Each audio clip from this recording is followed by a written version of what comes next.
Have you ever noticed how certain prepositions tend to pair with each other? I'm talking about pairs like in and out, up and down, for and against, or from and to. They just have a special relationship, don't they? In the Bible, a pair like this begins what is perhaps Jesus' most famous parable. A man was going down from Jerusalem to Jericho when he was attacked by robbers. Do you recognize it?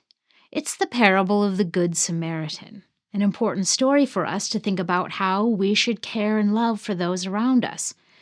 Be a neighbor to anyone you meet in need, regardless of social stigmas and conflicts.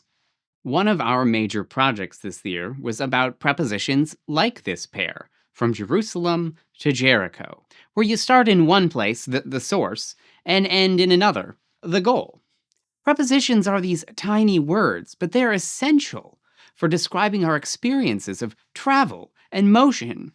There are some other famous source and goal verses in the Bible, and some of them are easy to understand. For example, Jesus instructs his disciples as they go out as itinerant preachers. If they're welcomed in peace at a home, stay there. Do not move from house to house. Others are much harder to understand, like 2 Corinthians 2:15-16. For we are the aroma of Christ to God among those who are being saved and among those who are perishing. To one, an odor from death to death, and to the other, a fragrance from life to life. A lot of people might struggle to figure out what from death to death and from life to life mean. We discovered lots of examples that help clarify this meaning. In an ancient geography book from the time of the New Testament, there's an example that says that the distance between two cities from harbor to harbor is 4 miles. And in Matthew 27:51, it says, the curtain of the temple was torn in two from top to bottom. Both these examples involve a span that extends between 2 points. Now think about how smell might waft through the air between 2 points. The source of the smell and your nose.